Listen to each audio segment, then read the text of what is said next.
civilian award chain ama lei masida Bharatna ko ama lei Bharatna hai kanu tumda it is the highest civilian award India gi mi da India gi pajara bi khwadagi wangba civilian award kar munang ta de Bharatna ko Bharatna handak uji current affairs February current affairs da Bharatna mi manga pigre handak kisu chai guding Bharatna pi handak ki uji ko da hꯧꯖꯤꯛꯀꯤ ꯍꯟꯗꯛꯀꯤ ꯐꯦꯕ꯭ꯔꯨꯋꯥꯔꯤꯒꯤ current affairs ꯍꯥꯏꯇꯥꯔꯦꯅꯦ ꯚꯥꯔꯠꯅ ꯐꯪꯕ ꯃꯤ ꯀꯌꯥꯅꯣ ꯍꯪꯇꯥꯔꯗꯤ ꯃꯉꯥꯅꯦꯅ ꯈꯨꯝꯃꯨꯕ ꯁꯤ current ꯑꯦꯐꯤꯌꯔꯁꯅꯤꯀꯣ ꯁꯣꯏꯗꯅ ꯐꯦꯕ꯭ꯔꯨꯋꯥꯔꯤꯗ current affairs ꯚꯤꯗꯤꯑꯣꯗ ꯁꯦꯝꯃꯛꯀꯦ ꯑꯗꯨꯒ video ꯄꯥꯕ ꯀꯥꯟꯗꯁꯨ ꯂꯥꯏꯔꯤꯛ ꯄꯥꯕ ꯀꯥꯟꯗꯁꯨ ꯊꯦꯡꯅꯔꯛꯀꯅꯤ ꯀꯔꯦꯟ ꯑꯦꯐꯤꯌꯔꯁ ꯃꯊꯪꯗ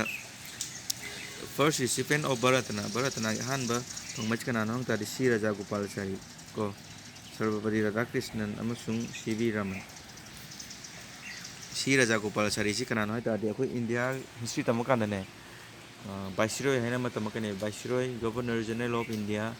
ꯒꯕꯔꯅꯔ ꯖꯦꯅꯔꯦꯜ ꯑꯣꯐ ꯕꯦꯡꯒꯣꯜ ꯍꯥꯏꯅ ꯇꯝꯃꯛꯀꯅꯦꯕꯀꯣ ꯑꯗꯨꯗ ꯁꯤ ꯔꯥꯖꯥꯒꯣꯄꯥꯜꯆꯥꯔꯤꯁꯦ ꯂꯥꯁ ꯚꯥꯏꯁꯔꯣꯏ ꯑꯣꯏꯌꯦꯕ ꯀꯔꯤ ꯑꯣꯏꯌꯦꯕ ꯂꯥꯁ ꯚꯥꯏꯁꯔꯣꯏ ꯁꯤꯃ ꯈꯪꯖꯤꯟꯕꯤꯔꯣ next the number of Bharatna is restricted to a maximum of 3 nominees being awarded per year.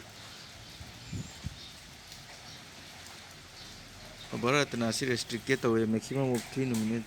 awarded per year. ꯀꯩꯅꯣꯗꯣ ꯑꯩꯅ ꯊꯦꯡꯅꯈꯤꯕꯗꯣ ꯃꯉꯥ ꯍꯥꯏꯅ ꯊꯦꯡꯅꯩ ꯆꯃꯝꯅꯔꯦ ꯐꯔꯦ ꯃꯁꯤꯅ ꯑꯣꯏꯔꯁꯅꯨ ꯑꯗꯣ ꯃꯁꯤꯃꯗꯤ ꯀꯟꯐ꯭ꯌꯨꯁ ꯑꯣꯏꯔꯦ ꯑꯃꯨꯛ ꯀ꯭ꯂꯤꯌꯔ ꯇꯧꯔꯁꯤ ꯅꯦꯛꯁꯇ ꯄꯗꯃꯥ Bhushan ꯕꯤꯚꯨꯁꯟꯁꯦ is the second highest civilian award of India. India की ख्वाइदगी मथंग Bharatna मतुंग सेकेंड ओइबसी वांगबसी कनानेबा एवार्ड पद्मा विभूषण को पद्मा विभूषण लेरे मासे एस्टैब्लिश तौगिबसिना कमा 1954 दा सिदा यावरिसको नेक्स्ट पद्मा भूषण नेबा अहुम सुबनको पद्मा भूषण 1944 दा 54 दा कनो तौगिबनी पीबा होगिबनी मथंग मरी सुबदा खाय वांगबा मरी सुबदा कनानेबा पद्मा श्री को सिमनि खंगेना अखोय ꯃꯊꯪꯗ ꯅꯦꯁꯅꯦꯜ ꯁ꯭ꯄꯣꯔꯠ ꯑꯦꯋꯥꯔꯗ ꯁ꯭ꯄꯣꯔꯠꯇ ꯄꯤꯕ ꯅꯦꯁꯅꯦꯜ ꯁ꯭ꯄꯣꯔꯠ ꯑꯦꯋꯥꯔꯗꯁꯤꯡ ꯑꯃꯨꯛ ꯌꯦꯡꯁꯤ ꯅꯝꯕꯔ 1ꯗ ꯃꯦꯖꯔ ꯙ꯭ꯌꯥꯟ ꯆꯥꯟ ꯈꯦꯜ ꯔꯠꯅ ꯑꯦꯋꯥꯔꯗ ꯄ꯭ꯔꯤꯚꯤꯌꯁꯂꯤ ꯅꯣꯟ ꯑꯦꯁ ꯃꯥꯁꯤ ꯑꯍꯥꯟꯕ ꯀꯔꯤ ꯈꯪꯅꯩ ꯔꯥꯖꯤꯕ ꯒꯥꯟꯙꯤ ꯈꯦꯜ ꯔꯠꯅ ꯑꯦꯋꯥꯔꯗ ꯍꯥꯏꯅ ꯈꯪꯅꯔꯝꯃꯤ ꯍꯧꯖꯤꯛꯇꯤ ꯀꯔꯤ ꯑꯣꯟꯊꯣꯛꯈ꯭ꯔꯦ ꯃꯦꯖꯔ ꯙ꯭ꯌꯥꯟ ꯆꯥꯟ ꯑꯁꯤ ꯑꯐꯥꯎꯕ ꯍꯣꯀꯤ ꯁꯥꯟꯅꯔꯣꯏ ꯑꯃꯅꯤ ꯀꯣ in the Major Dhyan Chand Khel Ratna Award highest honor bestowed to a sport person amada khwai piba India gi sanaroi amada khwai piba mai punsi to khwai wangba sport person amagi award se kaino tum sida Major Dhyan Chand Award neba ko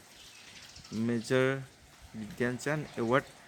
yan hana phangiba misak tu kana da Vishwanathan Anand kari player no mem khambibra CS ne ko CS player next Dhyan Chand Award na mung leire Major Dhyan Chand Award nataba ko kayaba Dhyan Chand Award sina mung kana de tunda given to veteran sport person of India for lifetime achievement in respective of field of sport. Yes, the Dhyan Chand Award for lifetime achievement in sport and games. My veteran sport player veteran meaning veteran kaino tunda veteran haibadi professional oina sanaba nataba dum pamjabagi nungaibai sanabado adugumba sport person si piba award ni Dhyan Chand Award haisina ko tangda Dronacharya Award laire Dronacharya Award haibasina coach sing de piba ko Dronacharya haidi kaino ojani dana aduna masi kai de pi coach gumba sport teacher gumba de piba ko masi hudokibna 1985 ta sibu yare ko tangda Arjuna Award kana de pim tumsida kana na pi hada Ministry of Youth Affairs and Sport na pi ma hudokibna 1961 da khangaba hoi kunjarani jo Arjuna Award phangba taine next